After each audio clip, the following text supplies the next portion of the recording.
Pati yung slogan ni Vice Presidente Jojo Barbina na gaganda ang buhay nabanggit sa sonang kahapon. Pero palagay raw ni Binay, hindi naman siyang pinatatamaan ni Pangulong Aquino. Nakatutok si Ivan Mayrina. Nagmamadaling umalis kahapon si Vice President Jojo Barbinay pagkatapos ng sona ng Pangulo. Hindi na nga nabanggit man lang sa 2 oras sa talumpati. Tila ibinalik pa ng Pangulo kay Binay ang mga salitang ginamit ito para batikusin ang administrasyon.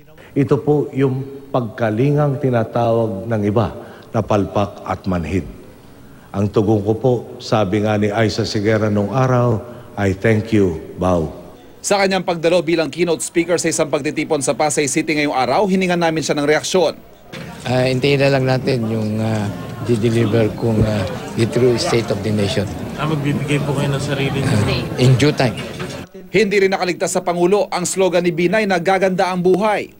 Kapag sila raw ang naging Pangulo, sigurado gaganda ang buhay. Sa mga medyo maedad po, ang isasagot natin, ganun. Sabay taas raw po ng kilay. Para naman sa kabataan, iba na raw po ang sagot nila sa ganung pahayag. Ang tugon na raw ang uso ngayon di wow.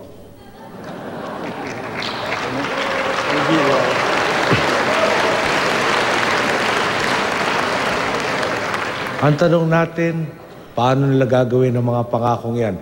Ang sagot nila, basta. Nasaan ang detalye at konkreto mga plano? Basta. Paano nyo ipapatupad ang inyong mga pangako? Basta. Palagay ko, hindi naman ako pinatutungkulan. Kasi, ang pagkakasabi, meron dyan, nagsasalita ng magiginahawang bayan. Pero ang sagot lagi, basta, basta, basta. Wow na wow naman yung statement. Sa sona rin ng Pangulo, sinabi niyang kailangan na raw magpasa ng anti-political dynasty law. Sa mga nakarinig, tila patama daw ito sa pamilya Binay dahil 4 silang magkakapelyido ang nakaupo sa iba't ibang pwesto sa gobyerno. Sagot ni Senator Nancy Binay, dapat din daw pagtuunan ng pansin ng mga magkakamag-anak na itinatalaga sa ehekutibo ng isang Pangulo. Kasi hindi yan walang will of the people yan. Hindi sila dumadaan sa isang halalan. Ito discretion of one person. Kung tutusin, di ba? A single family can control different departments. Hindi sinabi ni Binay kung sino ang kanyang pinatutungkulan.